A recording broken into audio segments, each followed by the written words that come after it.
Hello friends, welcome to Kavi foods. இன்றைக்கி Madurai special jigarthanda எப்படி செய்யலான்னு பார்க்கலாம் வாங்க ஃப்ரெண்ட்ஸ்.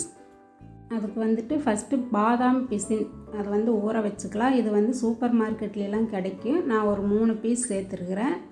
இது கூட 1 கப் தண்ணி ஊற்றி ஒரு 8 மணி நேரம் ஊற வச்சிடலாம்.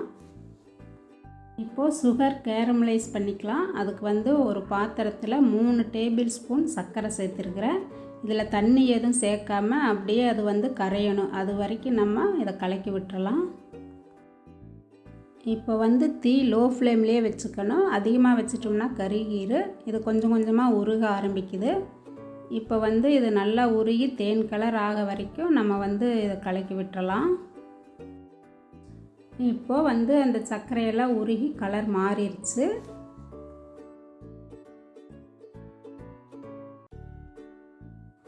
இப்போ பாருங்கள், இந்த அளவுக்கு இருந்தால் சரியாக இருக்கும். இனி இதில் சின்ன டம்ளரில் ஒரு 1/2 டம்ளர் தண்ணி ஊற்றிட்டு இதை நல்லா கலக்கி வச்சிடலாம்.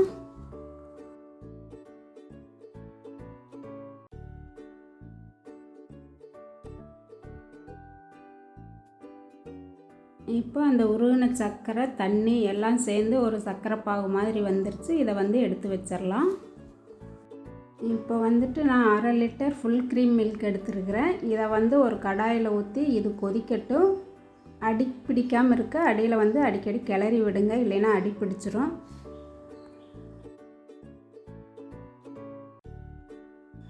பால் கொதிக்க வரைக்கும் அடியில் அடிக்கடி கிளறி விடுங்க. இப்போ பால் கொதிச்சிருச்சு. அந்த ஏடெல்லாம் பார்த்திங்கன்னா அப்படியே மேலே தெரியும். இதெல்லாம் ஓரமாக எடுத்து விடுங்க. அந்த 1/2 லிட்டர் பால் பாதியாக சுண்டுற அளவுக்கு இதை நல்லா நம்ம கொதிக்க விட்டு அந்த ஆடையெல்லாம் எடுத்து சேர்த்து வைக்கணும் ஓரமாக. இப்போ பாருங்கள், பால் கொஞ்சம் கொஞ்சமாக குறைஞ்சிக்கிட்டு வருது. 1/4 லிட்டர் அளவுக்கு ஆயிடுச்சு.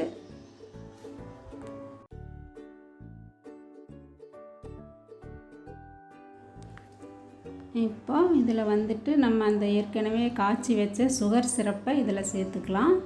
சேர்த்து இதை நல்லா கலந்து விட்டுருங்க.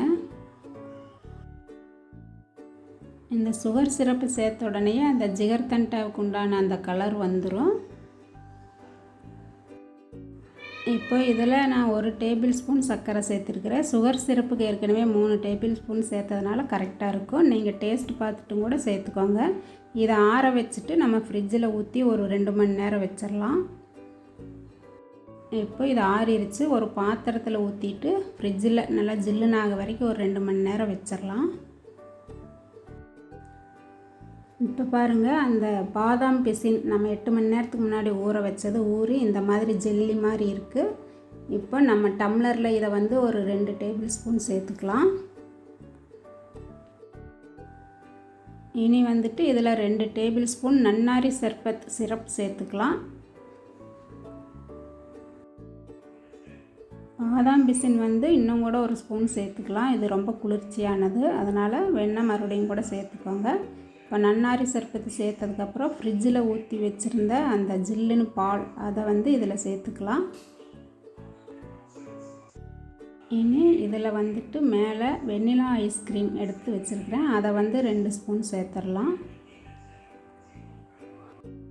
லாஸ்ட்டாக மேலே அந்த சுகர் சிரப்பை ஊற்றி விட்டுறலாம். அவ்வளோதாங்க, ரொம்ப ஈஸியாக நம்ம வீட்டிலையே ஜிகர்தண்டா செஞ்சாச்சு. இதை நீங்களும் வீட்டில் ட்ரை பண்ணி பாருங்கள். இந்த வீடியோ உங்களுக்கு பிடிச்சிருந்தா லைக் பண்ணுங்கள், ஷேர் பண்ணுங்கள். கவி ஃபுட்ஸ் சேனலுக்கு சப்ஸ்கிரைப் பண்ணுங்கள்.